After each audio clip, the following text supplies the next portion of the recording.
Et comme j'ai une formation des sciences politiques, ça me fait aussi plaisir d'être avec des collègues de droit. Et moi, je vais aussi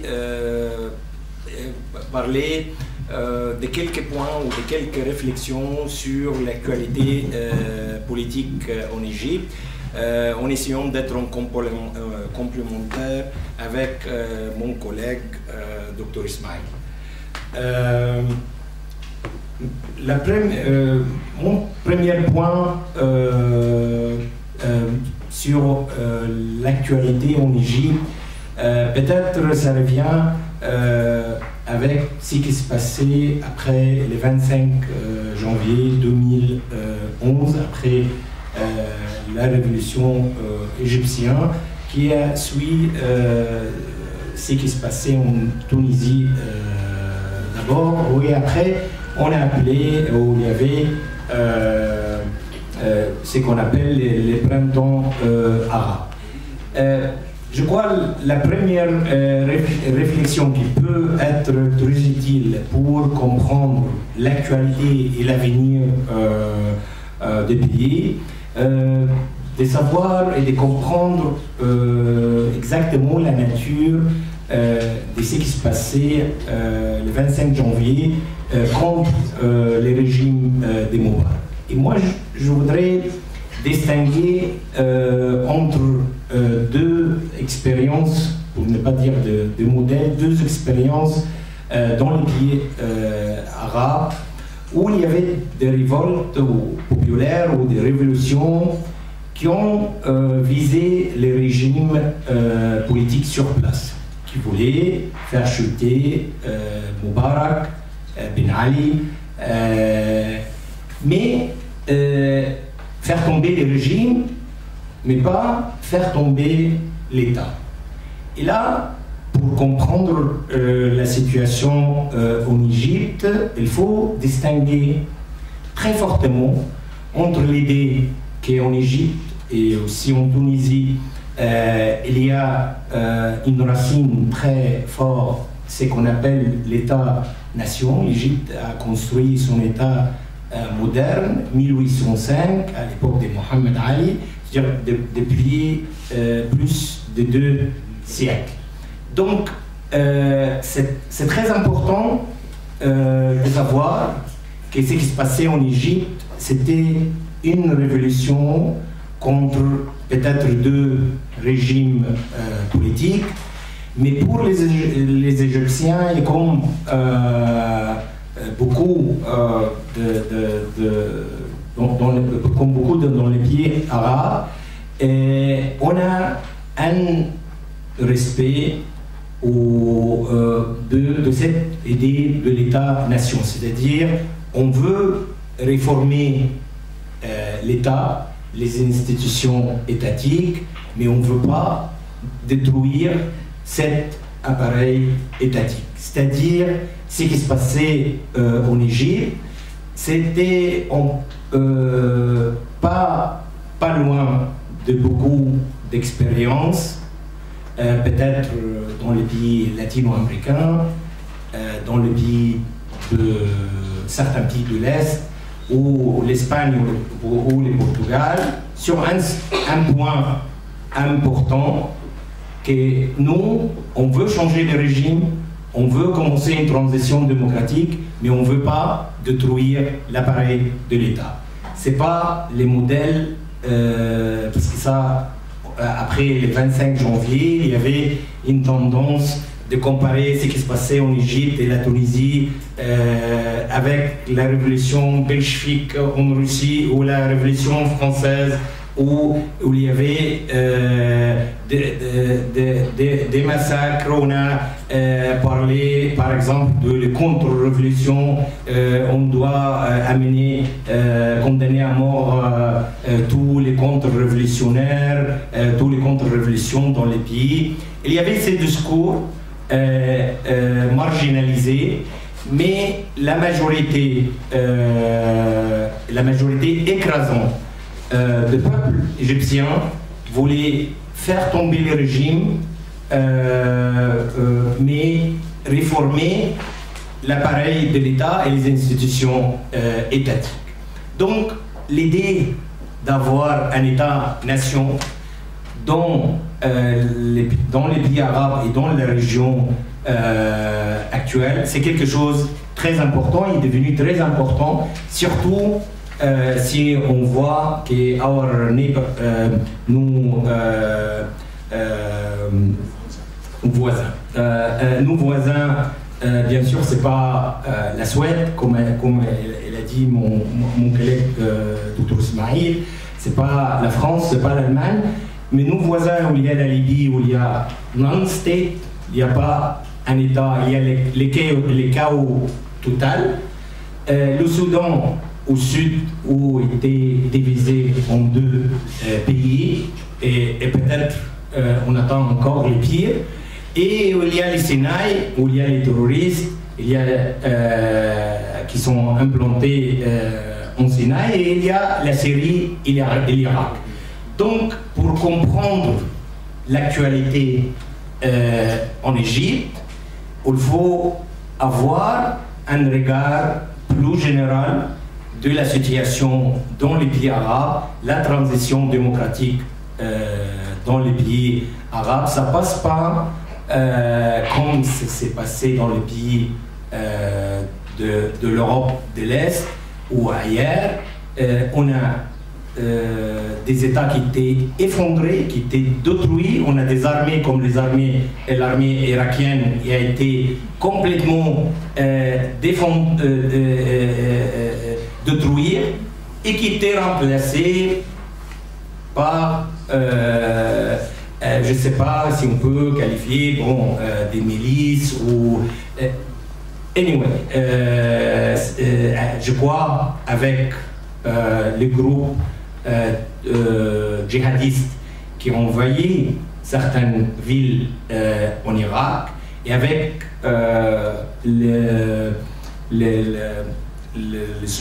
les titres sur la une, ça c'était la semaine dernière qui a fait choquer beaucoup d'Arabes, les magazines, Time, il a fait sur la couverture The End of Iraq. Ça c'était il y a 4 ou 5 jours.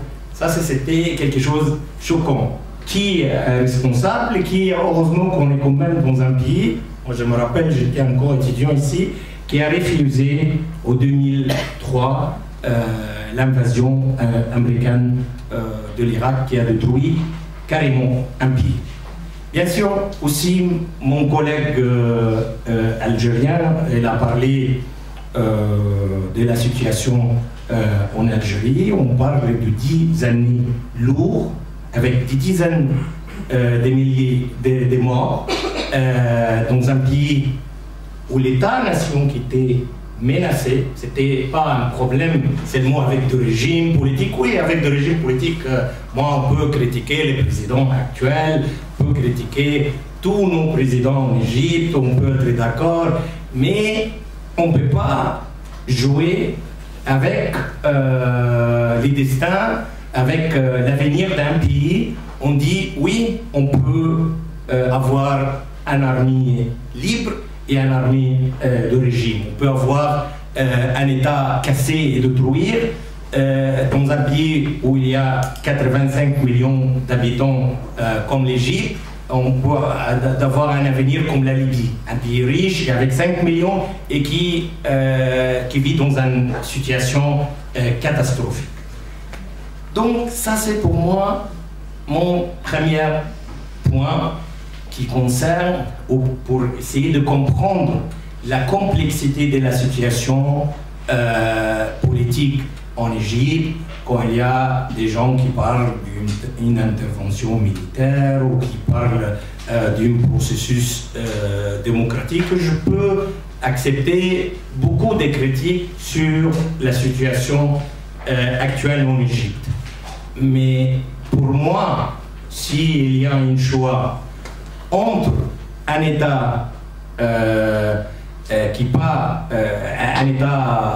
pas démocratique et une absence totale de l'État, où il n'y a pas de police, ni d'armée, il n'y a pas des institutions, même des institutions qui ne sont pas compétentes, ou qui ont beaucoup de problèmes comme maintenant. Non, je préfère vivre dans un régime qui n'est pas un régime démocratique, parce que ça va me donner au moins des possibilités pour lutter contre ce régime-là, pour établir un système démocratique.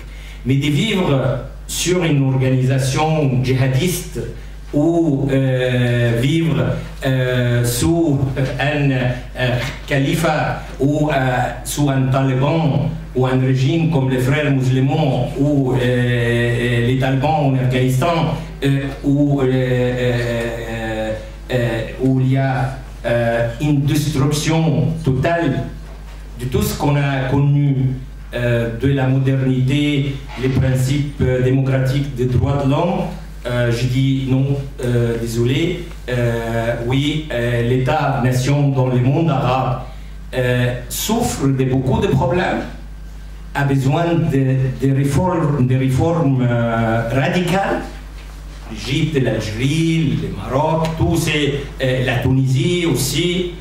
Mais bien sûr, la situation dans tous ces pays-là, malgré les difficultés, est nettement mieux que la Libye et l'Irak et la Syrie. Ça, c'est ma première réflexion, peut-être un peu historique, théorique, sur mon idée, sur l'importance et la nécessité d'avoir un État et lutter pour réformer cet État. La deuxième chose, j'ai 3 points. Concernant l'islam politique, mon collègue il a parlé des articles dangereux dans la Constitution de 2012. Et pour moi, c'est nettement, il ouvre le chemin pour avoir un État religieux en Égypte, sûr et certain. Si ça continuait, des articles qui a changé beaucoup de choses dans les traditions constitutionnelles en Égypte depuis 1923 au moins. Mais la question de l'islam politique ou les partis islamiques ou les frères musulmans, moi personnellement, et peut-être on a discuté hier avec mon cher collègue aussi en comparant la situation en Égypte et l'Algérie, les cas de l'Égypte, si je les compare aussi avec la Tunisie,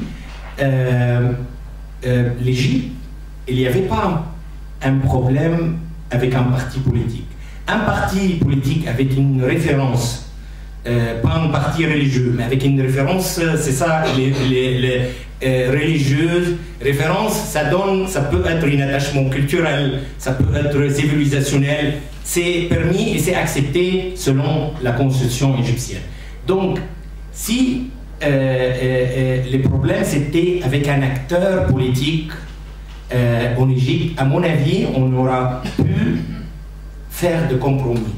Si c'était un parti politique, par exemple, Nahda, c'est un parti politique. Moi, je ne partage pas sa position ni son idéologie. Et nous avons parlé, on s'est méfié quand on a parlé d'eux hier. Mais finalement, c'est un parti politique légal. Je connais les noms de ses leaders. On connaît Cheikh Rachid El Ghannouch et la dépublication.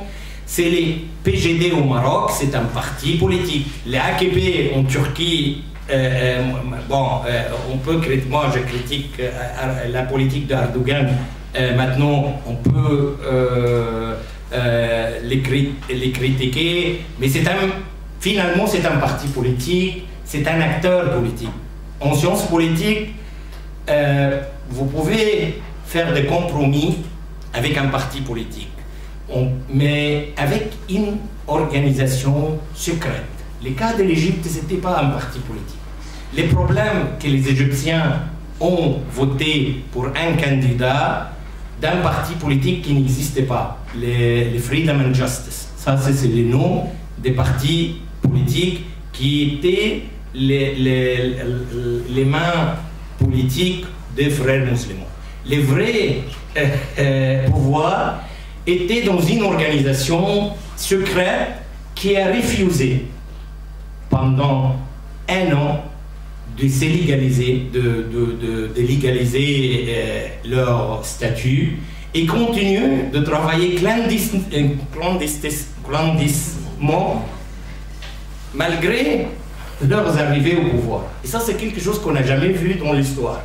Normalement, moi, quand j'ai défendu les frères musulmans sous Moubarak, et je défendais pour les intégrer dans le processus démocratique. Il faut les intégrer, il faut les accepter. On ne peut pas éliminer les frères tout le temps.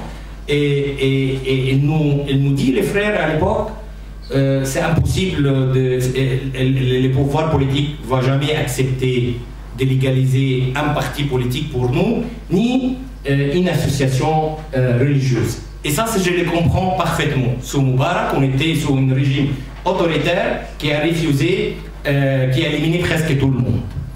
Mais après la révolution, et vous êtes arrivé au pouvoir, ça c'est le message que vous voulez donner, que pour les Égyptiens, je suis above the state, au-dessus de l'État. Pour moi, je ne respecte pas les lois de l'État.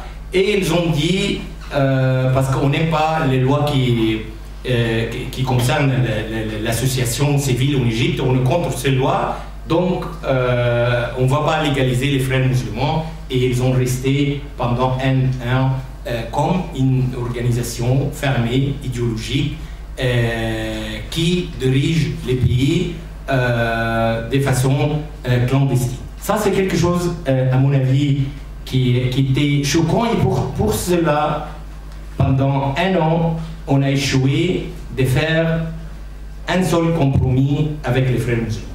Et le Nahda, en Tunisie par exemple, ils ont accepté de changer les gouvernements 2 fois. 2 fois en Égypte pendant un an. On a demandé le changement de ces gouvernements parce qu'il n'y a pas de parlement, il n'y a pas de constitution. Vous n'avez pas le droit, on dit, de choisir tous les ministres des frères musulmans, y compris les premiers ministres. Et ils ont refusé. Donc, les problèmes de l'islam ou l'islam politique, on est d'accord avec leur discours et on n'est pas d'accord, on peut l'intégrer sous la condition de respecter des constitutions civiles, l'idée de l'État-nation et les valeurs ou les principes de la République. Donc, moi, jusqu'à maintenant, malgré tout ce qui s'est passé en Égypte, je reste partisan d'accepter, parce que ça fait partie de la paysage politique dans les pays arabes ou musulmans. Mais quand même, il faut qu'ils respectent les règles du jeu. Que la majorité des peuples ont fait consensus ou ils l'ont mis. Ça, c'est quelque chose de très important. Et malheureusement, ce qui se passait, c'était l'inverse dans l'expérience égyptienne. Ils sont arrivés au pouvoir sans avoir de concession d'abord. Donc, ils ont mis une concession dans leur faveur. Ils ont éliminé tout le monde. Et la nature de cet État et les principes de cet État en Égypte étaient vraiment menacés. Et donc, on n'avait pas d'autre choix de voir ce qui se passait, de ce que vous avez vu en Égypte. Le troisième et le dernier point sur la future ou comment moi, dans tous les cas, je crois en Égypte actuellement, les principes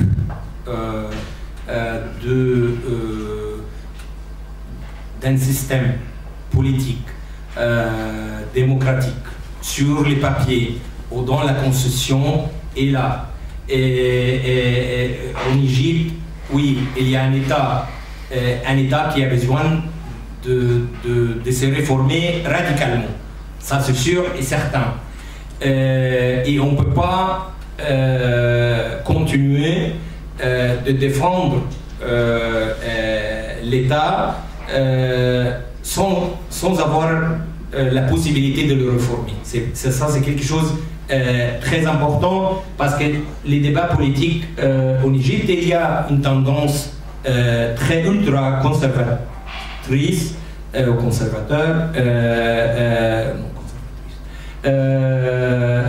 qui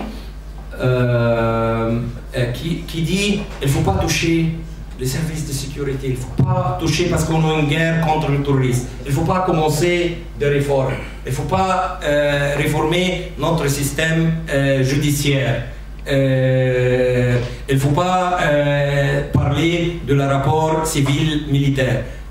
Et ça c'est une tendance, c'est pas populaire, c'est-à-dire une grande partie de l'opinion publique dit non, on est en guerre contre les terroristes, il ne faut pas commencer, il ne faut pas parler de réforme maintenant.